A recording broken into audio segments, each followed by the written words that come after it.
저는 이제 수색 전에 그 당사 쪽에 있는 저 아는 사람이 알려주더라고요. 여의도니까 바로 옆에 있으니까 또. 방송 중에. 그래요? 누가 이렇게 해서 압색이라고. 에이? 그래서 봤더니 뒤늦게 이제 속보가 떴는데. 명태균 관련입니까? 명태균입니다. 명태균 관련이에요? 그러니까 지난번에 한동 관련은 아니고. 지난번에 이제 창원지검이 서울 올라와서 예를 들면은 지금 정진석 공관이랑 저기 윤상현 공관이 둘 다 이제 위원들을 조사를 했는데 강도 높게 했대요.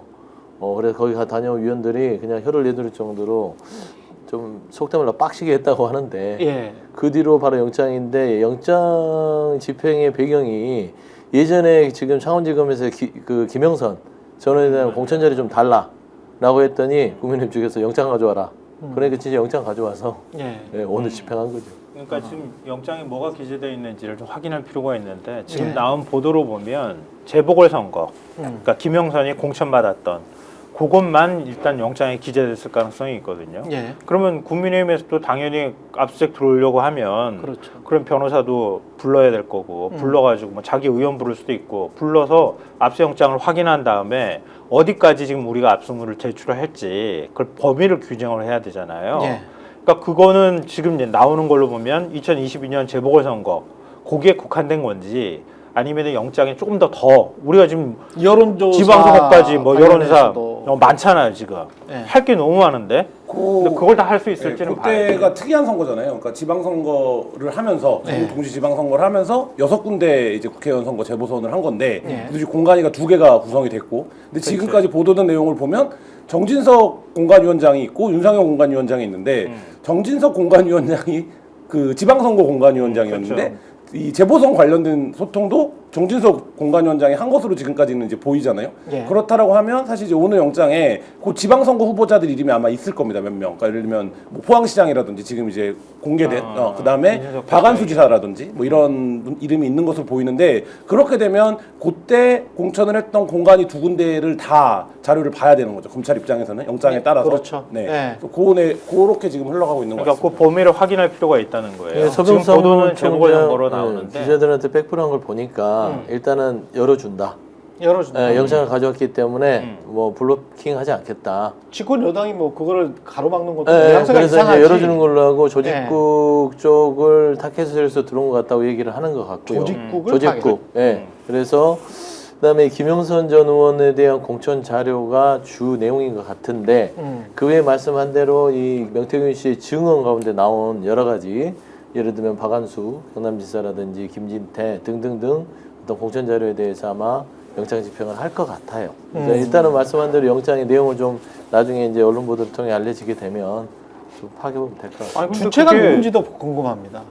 왜냐하면 창원지검에서 했으면 창원지검에서 영장을 청구할 때 창원지검의 지금 분위기가 좀 묘하게 돌아간다는 이야기가 계속 나오고 있잖아요. 두 파로 나뉘어서 지검장은 뭐 어떻게든 덮으려 한다라는 의혹이 있고 신용검사니까 한쪽에서는 야 이거 끝까지 한번 가봐야 되는 거 아니냐 그래서 어떤 받고 나온 사람들은 어느 정도는 지금 질문들이 뭐 깊게 들어가고 있다 뭐 이런 이야기를 하는 사람도 있고요. 저도 조사를 받은 사람을 조사받고 난 이후에도 뭐 인터뷰도 하고 취재도 하고 있는 상황인데 주제별로 나눠서 세밀하게 조사가 되고 있는 건 맞는 것 같고요. 그러니까 예를 들면 지금 이제 뭐 강혜영 씨, 김철 소장, 뭐 신용환 교수 이런 분들이 조사를 받은 거잖아요. 근데 이제 어떤 날은 어떤 부분에 대한 조사만 하고 그다음에 초반에는 김영선 의원 관련된 얘기가 줄을 이뤘는데 그건 이제 우리가 뭐 여러 번 얘기했지만 김영선 의원실의 한정한 무대에 대한 조사. 그러니까 거기서 주고받은 돈거래라든지 뭐 이런 거였는데 백이동 이미영 씨가 소환이 되면서 사실 이거는 김영선 의원의 영향력으로 해줄 수 없는 일이라는 게 이제 확인이 되는 거잖아요. 뭐 그런 상황에서 이제 조사가 범위가 확대됐고 그러면 결국엔 이 공천에 영향을 미칠 수 있는 사람은 누구냐가 한 파트가 되는 거고 그 김영선 전 의원 수사 관련된 수사로 시작을 했지만 이 돈을 받은 여론조사에 뒷돈을 댄 사람들에 대해 공천권을 행사할 수 있는 사람이 누구냐를 확인하는 게 한 파트고 또 다른 파트는 지금 이제 명태균 씨가 계속 얘기하고 있는 다른 광역자치단체장에 대한 개입이라든지 그리고 본질적으로는 81차례 여론조사 이 부분이 결국에 어떻게 되는 거냐 그러면 이게 정치자금법을 넘어서는 공직선거법이 되거든요. 위반 혐의가 되는데 그리고 혹은 뇌물이 될 수도 있겠죠. 이제 그 부분으로 지금 수사가 넘어가고 있는 단계가 아닌가 뭐 이렇게 보입니다. 뭐 김영선 건만 하더라도 윤석열 대통령이 김영선 해줘라라고 얘기했던 거기까지 갈 수 직접 있는 올라가 거예요. 있어요. 그러니까 그게 중요한 거 아니에요. 예, 직접 그것까지 올라가 과연 있기 확인할 때문에. 수 있겠느냐는 거예요. 김영선 한 건만 제대로 그치. 깊게 수사해도 윤석열, 김건희로 그렇지. 그냥 바로 올라가는 거예요. 두 가지 시각이 다 있는 것 같아요. 네. 예를 들면 윤석열, 김건희로 바로 못 가니까 네. 거기까지 못 가니까 뭐 오세훈이라든지 아니면 이런 이제 이름들을 검찰이 수사에서 테크닉적으로 활용하고 있는 거 아니냐 이런 그렇지. 시각도 있고 한쪽에서는 그리고 그렇죠. 이제 답답해하는 사람들은 야 그게 대통령 육성까지 나왔는데 바로 확인하면 되는 건데 그렇죠. 뭐 이렇게 이제 보는데 검찰 논리에서는 아 그게 수사가 그렇게 되는 게 아니라 네. 이걸 차근차근 밟아가고 있다 뭐 이렇게 이제 설명하는 시각도 있는 것 같고 소범수 오늘 총- 조선일보 보도를 보면 네. 좀 화가 난 것 같아요. 기사 제목이 뭐냐면 살기 위해 고삐 풀린 명태균 입 검찰은 우왕좌왕. 그러니까 계속 나오는데 검찰이 여기도 하고 저기도 하고 막 하는 것 같거든. 네. 지금 막 벌집 쑤시는 것처럼 막 쑤셔버리는 것 같으니까 조선일보가 좀 불안한 거 아니에요. 본인들의 마음도 우왕좌왕하는 거야 지금. 어떻게 보호해주고 싶은데 그러니까 보수를 보호해주고 싶은데 어떻게 할 수가 없는 상황이 되면 우리도 굉장히 좀 곤란하다 이런 또 심정을 대변하고 있는 거 아닐까요? 그렇죠. 그 기사 불안한 속에. 거지 사실. 예. 그러니까 지금 주요 혐의만 7가지가 나오고 있는 상황인데 명태균이 계속 지금 얘기하고 있고 그렇죠. 강혜경 씨가 계속 얘기하고 있는 이런 부분들에 대해서 검찰이 다 들여다보는 것 같다. 굉장히 좀 불안한 상황이다라고 하는 걸 이 기사에서 좀 반영하고 있는 서범수 총장이 얘기한 거는 예, 서병수, 예. 서범수 서범수? 예, 사무총장. 사무총장. 예, 사무총장. 이분이 얘기한 거는 기자들한테 예. 김영선 전 의원뿐만 아니라 명태균이 이야기한 사안 지방선거 때 박완수, 김진태, 포항시장 그거랑 관련된 것도 살펴볼 모양이다 라고 한 거 보면 영장에는 김영선 전 의원 포함해서 박완수, 김진태, 포항시장 이 사안까지도 지금 영장 집행을 하는 걸로 아마 읽은 것 같아요. 근데 마음을 못 놓는 게 꽃사스님도 그런 말씀을 하셨지만 압색 쇼겠지 이런 말씀을 하셨거든요. 근데 시민들 입장에서는 이게 한두 번도 아니고 계속 그 여당이랄지 대통령 김건희 관련해서는 계속 봐주는 기색이 역력하기 때문에 이번에도 좀 압수수색 한번 하고 그 다음에 용두사미로 끝날 가능성도 여전히 열어놔야 되는 거 아니에요? 대단한 거 아니에요? 그렇죠. 당사 압수수색이란 건 네, 그래도- 이례적이죠. 그래도 이게 집권 여당에 당사를 압수수색했다는 건 창원적인 수사 의지가 있다는 것은 분명한 거는 같아요. 예, 그러니까 분명하다. 환기를 해보면 그 2016년에 최순실 씨 구속할 때 혐의가 두 가지였습니다. 네. 근데 구속을 일단 시키고 수사를 하는데 특검 바람이 굉장히 강하게 그치. 불었죠. 그렇지. 그러니까 검찰이 어떻게 했습니까? 그때 대통령실에 청와대에 찾아갔습니다. 대통령을 조사해보겠다고. 아. 그래서 창성동 청사에서 돌아오고 했는데 예. 사실 이제 그런 정도 검찰이 이게 압력이 차기 시작하면 결국엔 움직일 수밖에 없는데 이 압수수색의 의미는 어떻게 봐야 되냐면 이미 공개된 녹음 파일이 70개가 넘습니다. 예. 그리고 그 중에는 대통령의 직접 육성도 포함되어 있습니다. 그렇죠. 온 국민이 그걸 알고 있는데 그래서 지금 일각에서는 뭐 녹음 파일이 피곤하다, 필요하다, 이게 뭔지 모르겠다, 맥락을 모르겠다 이런 얘기들 하지만 수사기관은 그렇게 할 수 없거든요. 그렇죠. 이 녹음 파일들의 맥락을 다 지금 맞추는 작업을 아마 어디까지 누구까지 수사를 하는 것과 상관없이 기초 작업들을 하고 있고 그 과정에서 말씀하신 대로 집권 여당의 당사를 전격적으로 압수수색을 들어간 거기 때문에 창원지검의 수사는 이제 외부에서 볼 때 좀 더디 보이고 어디까지 가는 거야 정말 다 할 수 있는 거야라는 의구심을 갖고 있지만 내부적으로는 지금 이제 뭐 수사가 안 되고 있는 단계는 아닌 것으로 보인다 이렇게 보입니다. 예. 글쎄요 어디까지 저는 아직까지 불신하고 있어서 예.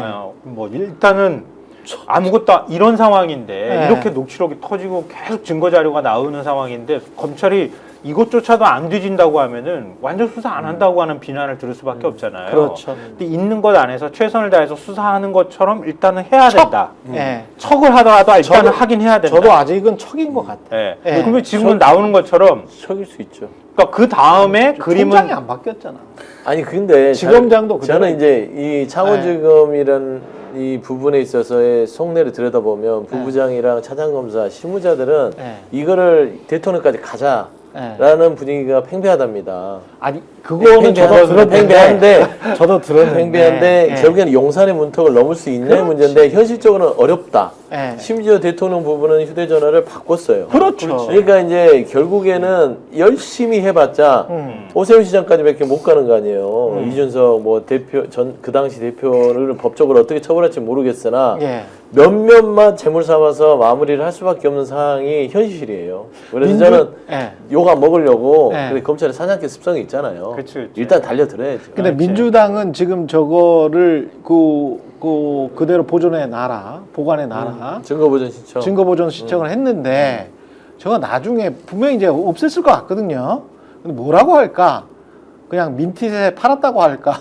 뭐라고 할까? 아니, 증거 휴대폰에 팔았다. 그래가지고 그 네, 뭐라고 할까요? 대통령이 기자회견에서 네. 말할 때 그 네. 휴대폰 얘기를 꺼냈잖아요. 그렇죠. 그때 바로 저 그 얘기를 했어요. 네. 이 대국민 증거인멸 선언이나 다름없다. 네. 그러니까 그런 식으로 국민한테 다 얘기했고 우려되는 점이 있어서 그래서 나는 그걸 저 휴대전화를 바꿨고 바꾼 휴대전화 번호 뭐 보통 휴대전화를 집에다 보관하는 사람이 있냐? 나 없애버렸다. 이렇게 얘기하는 알리바이를 만들기 위해서 저는 했다고 생각해요. 그러니까. 그걸 가지고 네. 자기가 증거인멸했다고 할 수는 없는 거 아니에요? 그렇죠. 결국 누굴 시켜가지고 했을 때 증거인멸 교사가 되는 거란 말이에요. 그렇죠. 그걸 누구보다 잘하는 당사자잖아. 야, 자기가 열심히 밟아서 깨부셨든 아니면 대통령실 어디 정원에다 묻어뒀든 자기가 없애버렸겠지. 부인 거 둘 다 같이. 대통령 그럴 그런 건 가능성이 아니에요? 대통령 휴대폰은? 아니, 그리고 근데 김건희 여사도 실질상 대통령 역할하니까 그것도 기록물로 남겨야 되는 거 아니에요? 본인이 검찰총장 때부터 수년간 썼던 휴대폰을 없애버렸다. 근데 그때 당시 마침 수많은 범죄 혐의가 있다라고 했을 때는 증거인멸 혐의가 더 추가되는 거 아닌가? 그러니까 네. 검사 출신인 윤석열 대통령이 그걸 모를 리가 없고 사실 네. 그 단계까지 수사가 올라가면 그렇지. 윤석열 대통령이 그래도 이미 끝난 예, 상황인가? 이미 끝난 상황이고 1국의 네. 대통령인데 그 휴대전화를 내가 어디 있는지 모르겠다라고 해명을 할 수는 아마 없는 상황일 거고요. 그때는 그 네. 검사의 마인드인 거예요. 좀 한동훈 대표도 똑같잖아요. 네. 이 법이 위반이 되나 안 되나 이것만 얘기하고 그것만 나는 생각- 그러면 빠져나갈 수 있다. 언제든 나는 비난받을 수는 있지만 난 언제든 빠져나갈 수 있다는 생각을 머릿속으로 하는 거예요. 예. 자기가 자기 거 증거인멸하는 건 증거인멸이 그 죄가 성립이 안 된단 말이에요. 그렇죠. 남한테 시켰을 때 되는 거고 네. 위증하면 위증 교사가 되는 거니까 그게 위증이라고 하는 거는 자기는 피의자는 해당이 안 되는 거란 말이에요. 그렇죠. 내가 나에 대해서 방어권을 행사하는 게 어떻게 다 위증이 되겠어요. 그렇죠. 그러니까 윤석열 대통령도 내가 없애는 건 이건 증거인멸에 해당하지 않는다는 걸 너무 잘 아는 사람이니까 나중에 가가지고 지금 이 사람의 머릿속에는 나는 탄핵 안 당할 거야 탄핵 안 당할 거야 이거밖에 없는 거예요. 나한테 꼬투리 잡더라도 나한테 뭘로 탄핵의 혐의를 뒤집어 씌울 거야 이거 가지고 자기를 방어하는 사람이란 말이에요. 국민들은 답답해 죽겠는데. 그럼 우리는 그렇게 생각할 수 있지만 자기들 네. 머릿속에는 그렇게 움직이는 거지. 스픽스가 말하는 언론입니다. 대세는 유튜브, 그중에서 스픽스. 좋아요, 댓글, 구독, 알림 설정. 여러분이 저희를 사랑해 주시고 우리가 여러분을 사랑하는 4가지 방법입니다.